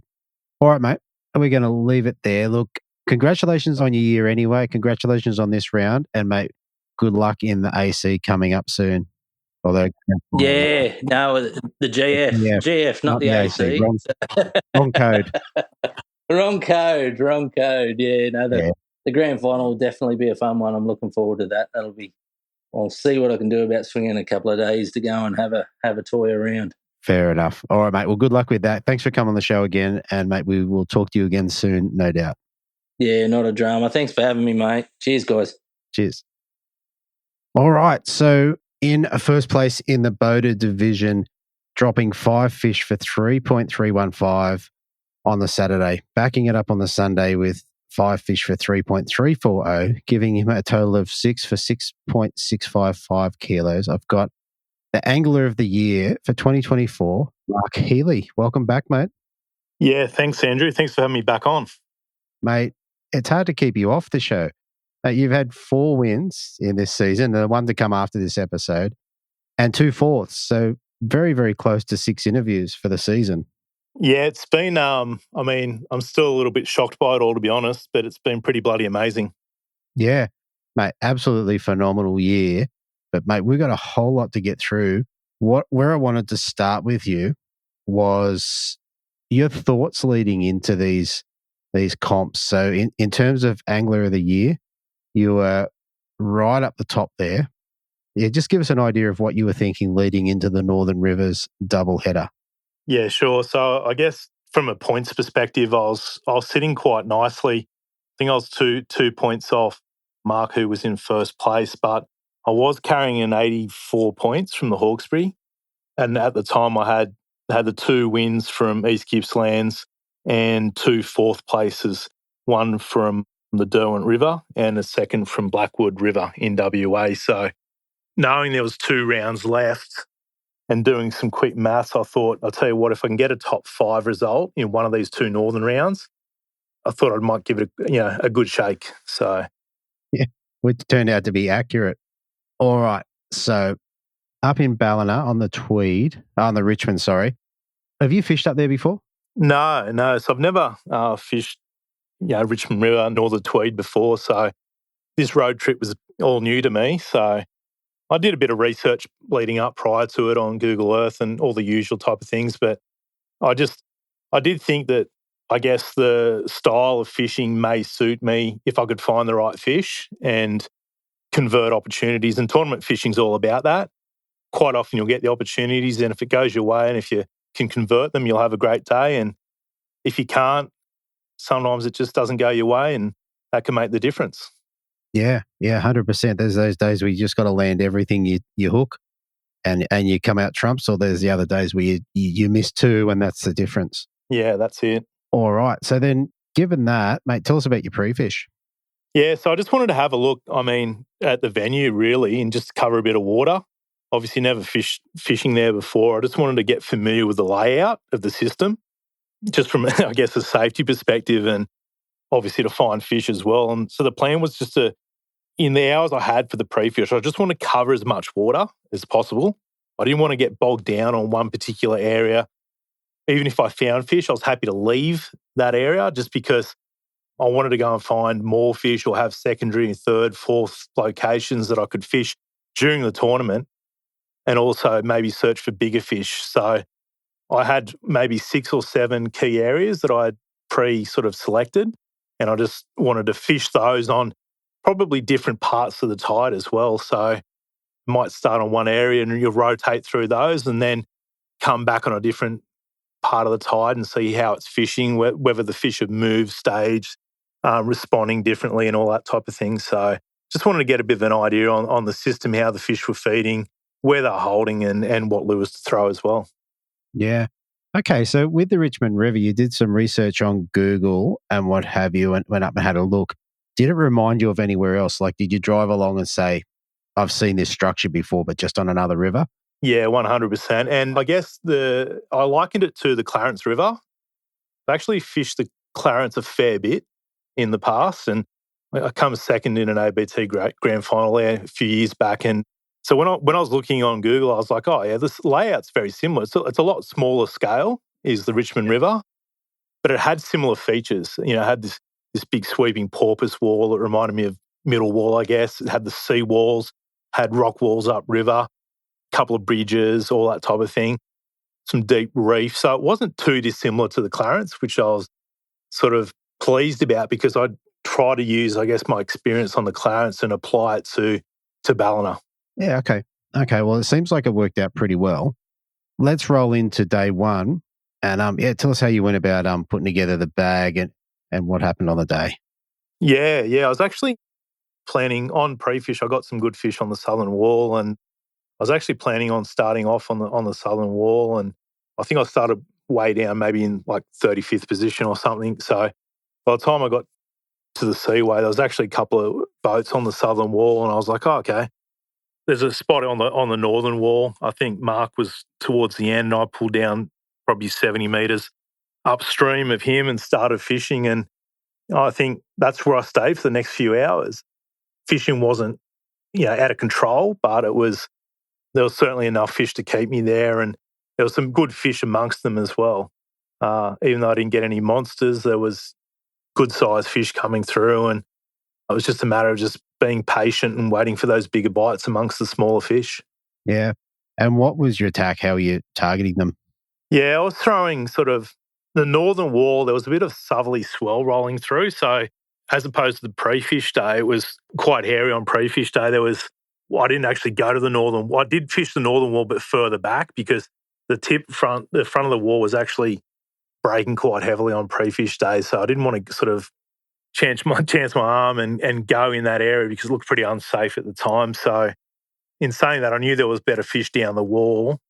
With the swell abating on the first day of the comp, sort of moved a little closer to the front, just get a little bit of that wash. And yeah, just I guess I was just throwing crabs. I'd throw them up tight and just sort of work them down the boulders and the rock face with that surge and the wash progressively. Okay. And the fish, you were saying the fish kind of came throughout the day, like there wasn't a big rush in the beginning or late, or how'd that look? Yeah, I mean, I think it did fish better first up with on the top of the tide. Once it turned and ran out, it was probably, I think the fish was still there. It was just much harder to fish with that flow. They weren't huge tides, but that place, and especially being right down on that sort of outside bend, when it runs out, it runs hard. Yeah. So to stay in contact with A, your lure, and B, the bottom, which is what you want to do, it was posing quite a challenge just to be able to effectively fish that area. Okay. Throughout the day, did you get roasted a couple of times, or how'd that look? No, listen, I didn't get roasted a couple of times. I did lose a few lures because I found the fish holding extremely tight. You had to literally be dragging your crab across the rocks, and they were covered in barnacles. So I did lose a bit of gear. I pulled the hooks on quite a good fish mid-fight, which would have no doubt been an upgrade, but didn't really get smoked by a lot of fish, which was good. And you need that luck as well. Yeah. Yeah. I mean, you got 3.3 something. Were they all kind of much of a much? Are they all kind of 600 grammers? Yeah, they were all sort of, I think off memory, they all sort of range between maybe 30 to maybe 33 or 34 fork. But yeah, they were in reasonably good condition. They were post-spawn, but they weren't in too bad a nick. I think some of those fish had moved around from the beach and just come in on the top of that tide, which sort of had a bit more condition than some of the upriver fish. Yeah. Yeah. Okay. And look, you spoke about keeping in contact with the lure. What sort of rods and reels and stuff were you running for that? Yeah, so the rod I predominantly fished the crabs on was the T-Curve Premium 702, which is a 7 foot, 2 to 5 kilo rod, and it's got plenty of pulling power. So I fished sort of like 6 pound braid and 6 pound leader on that the whole comp. And the reason I fished 6 is I may have sacrificed a few bites, but I didn't want to sacrifice losing the big fish. There was a lot of fish in the system, and I wasn't too concerned about, whether I was going to get a bag or not. What I really wanted to do is make sure when I did get a big bite, I was going to land it. And although 6 is not overly heavy, I thought given the environment I was fishing in, it was a good compromise to being able to get enough bites and give myself a chance of landing the bigger fish. Yeah. And did you find the bite on the day one, if you can remember exactly, was it like a really subtle bite, or are they smashing it? Yeah, and it was really subtle. And I think it was just because of the tides were a little bit smaller.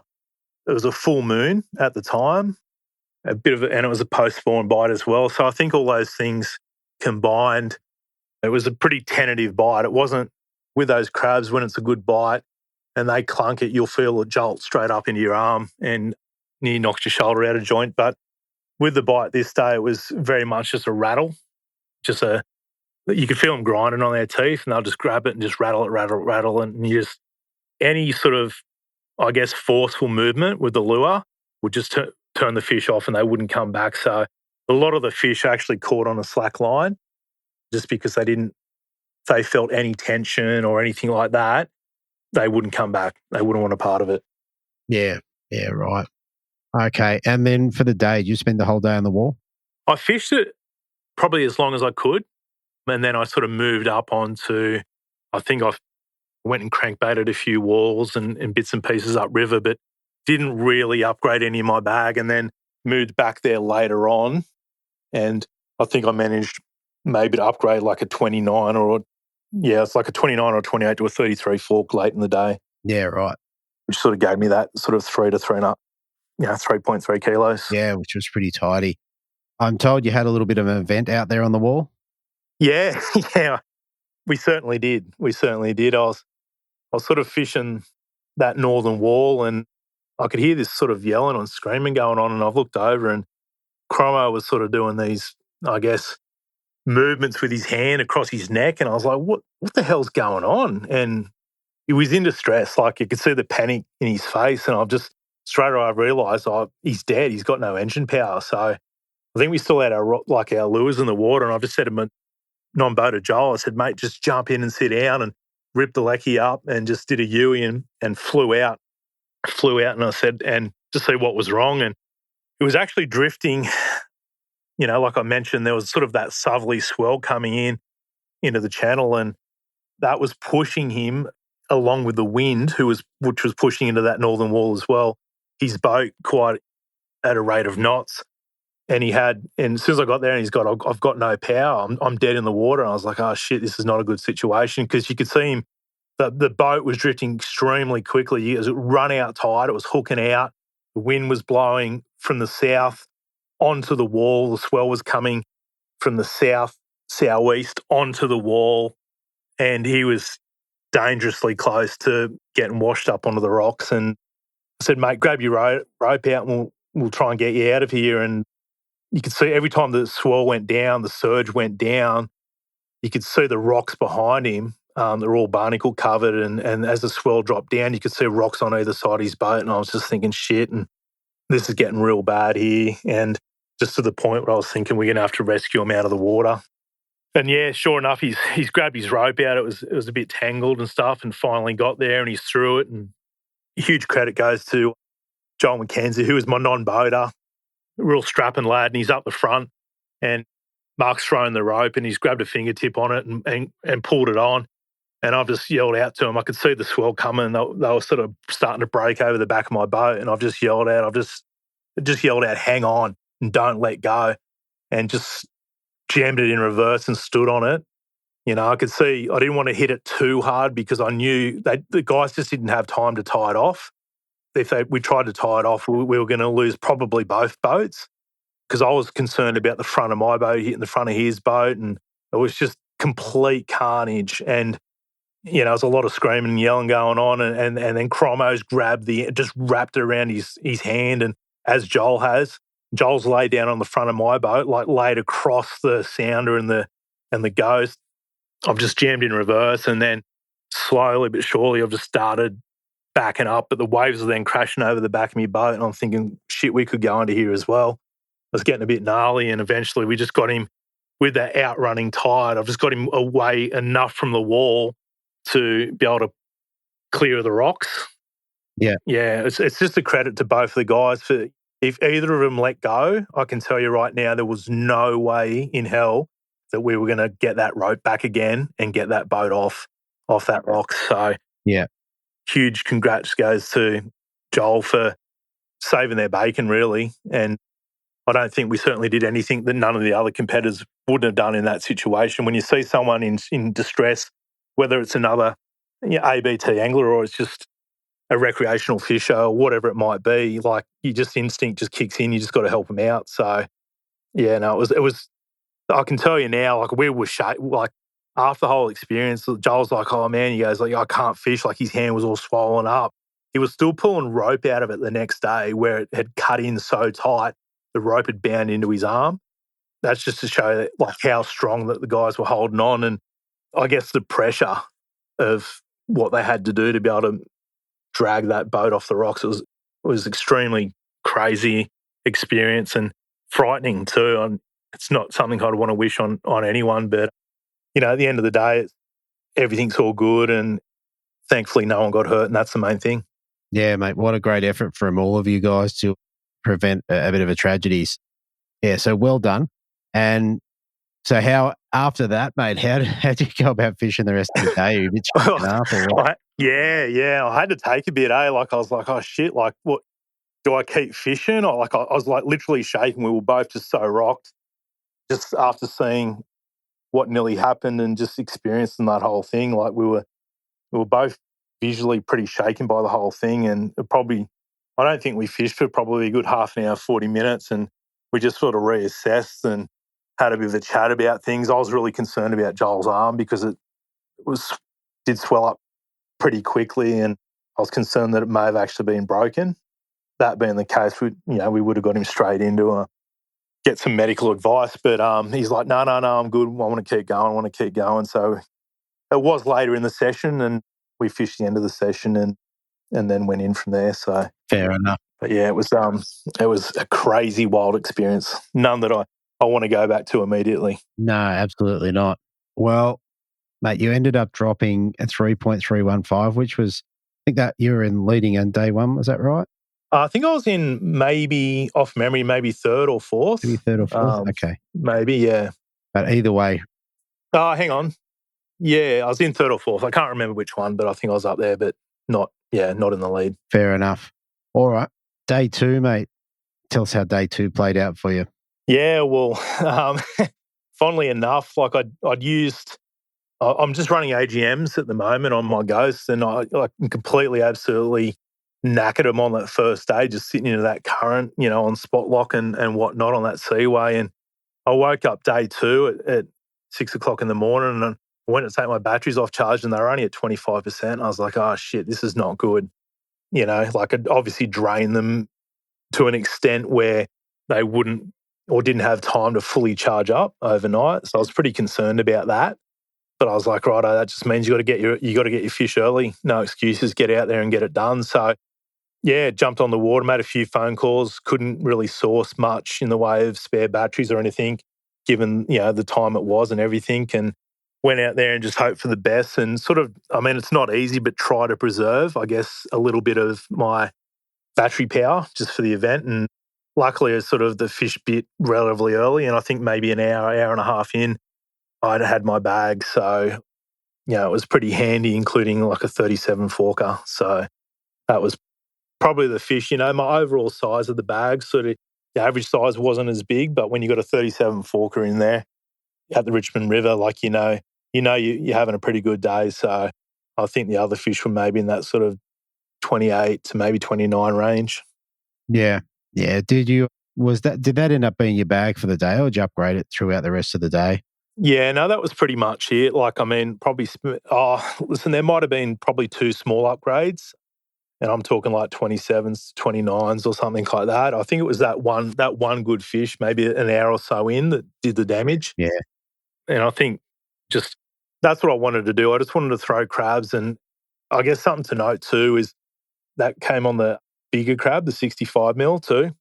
So, and that's something that I did on the first day. Once I actually got my bag, is I switched straight up to the bigger crab as well, just trying to get those bigger bites and sacrifice, again, numbers of fish for the potential of just getting that bigger bite. Yeah, okay. And I'm looking at the tides there. So if you got it about an hour in, it must have been approaching the slack of the tide. Yeah, it was probably on the turn or just thereafter. And maybe it just started running out, and that's where I got that sort of better fish. But I only really had maybe a couple of hours. I think probably day two, it was probably all done by maybe 9:30, 10 o'clock, I dare say. I fished hard all the way to the end and probably provided maybe one or two small upgrades, but I think the damage was done relatively early. Yeah. Yeah. Well, you had it. You won by 600 grams or thereabouts, I think. So it was a solid win, actually more. So 670, I think. Yeah, 670 grams, which is, I think, a reasonable margin on the Richmond River. I haven't really fished it before, but I think if you can get sort of that three, mid or low, sort of low to mid threes, I think each day you're going to do pretty well on most of those sort of Northern River rounds. Yeah, that's right. That's right. You'd be 600 grams or 670 grams in front. You're a solid, a decent fish in front. So you could drop a fish and you'd still be all right.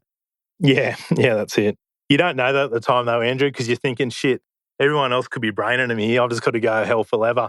You're never thinking, oh, I've got it or I've got enough. I've never ever thought that. You get those goosebumps in your stomach every now and then thinking, I think I'm doing all right, but you never really know because at the end of the day, it's fishing, and that's the good thing about our sport, that anything that can happen at any time, and you don't, like I've fished tournaments where I thought I was going to win them and come in and been absolutely belted. So you learn by that, and what it's taught me is never take anything for granted, never think you're across the line until you're actually across the line, and fish hard all the way to the end. All the way to the end. Yeah. I was going to say sometimes those kicker fish can come in that last hour. Yeah, which is not easy to do when you've got no electric for the last 3 hours of the comp, mind you. But we still fish hard at the end. Yeah, fair enough. Drift fishing, it's nice. Under the outboard power. Under main motor. Fair enough. Yeah. So we're completely spent. So just a bit of a combination of myself and the non-boater just jumping on that outboard, just keeping us in the spot so that we could get a nice drift down the wall. Although it not be ideal, it was better than nothing. That was our options. Fair enough. All right, mate. So tell us, you come back in, so you got a decent bag. Whereabouts did you weigh in the comp? Were you early in the mix or were you late or whereabouts were you weigh in? I think on the first day I weighed in sort of relatively early because I was concerned about, because my electric cut out late on the first day and I was like, I was pretty concerned about that. So I wanted to weigh in and get back, get the boat washed and get things on charge because I was aware of it and I was pretty concerned. I didn't think it would result in as low a charge as it took. But yeah, so I think maybe might have weighed in the first half a dozen or so on the first day. And then day 2, did you hang back to the end? Well, I had a later weigh-in off memory, so just naturally I weighed in later back. But no, I didn't certainly wait till the end. I just, when I got there, we got a weigh bag as soon as possible and just went and got the job done. Yeah, fair enough. And then when you dropped that bag on the scales, you would have jumped up into first place and you would have known Angler of the Year was pretty well sewn up at that point. Yeah, well, I mean, I didn't know because it all comes down to not just how you go with your numbers, but how your competitors and the other guys that were hotly contesting AOY went as well with their results. So as it worked out, I think Mark he was in second place. So super close there. And, that gave him 99 points as it did myself 100. But knowing that I've sort of I've picked up, 15 odd points or whatever it was in that one round, I knew I'd be right up there in contention. So that night we sort of did some numbers, and as it worked out as a result, I think based on that win, I don't think I could be beaten. I ran some numbers and had some other people ring me up and said, unless I'm wrong, you can't be beaten. I said, no, that's what I'm getting as well. So I think I was at 494 after that event, and I think the most anyone could get at the Tweed, even if I didn't fish the event, was 493. Yeah. So already taking the win. Mate, that is fantastic. All right. Mate, for coming first on the Tweed, what did you get to take home? It was $4,000 cash. $4,000 cash. Nice little novelty check and a trophy to go with it. Trophy and a badge, mate. Your trophy shelf must be pretty full, mate. Yeah, I've got 6 first place trophies there from the last sort of 18 months of ABT. So it is getting pretty full at the moment, actually. That's pretty insane. We'll have to get Morgo to start making them a bit smaller. Yeah. I don't mind it. I'll buy another trophy cabinet if I need to. Fair enough. All right, mate. That's a great effort, mate. Before we shoot off, is there anyone you want to give a shout out to or say thank you to? Yeah, listen, ABT for running the events. I think, Stephen and Nicole have done a wonderful job all year on that. Obviously, all the sponsors that have jumped on board, not just my sponsors, but all the tournament sponsors for getting behind it and making the series what it is. And then we couldn't do what we do and enjoy it without the competitors. And it's It's just been really good to see some great numbers of fields this year in some of the bigger events. And, it's just good to see that the sport's really healthy and it's alive and, it's successful and everyone's enjoying it. That's the main thing. Definitely. It's what I've noticed as these comps get sort of older and older, the crew that's sort of hanging around with it, you're hanging around, you're fishing with your mates who you might not have known 10 or 15 years ago. Now you're all good mates competing, but not hanging out together at the same time. Yeah, it's so good. And you see I've seen some faces up there and at this event and others that that I knew from 15, 20 years ago when I first started, and they've come back into the sport. And I just think that's an amazing thing that you can do. And you can sort of fish these events. There's no age limit to it.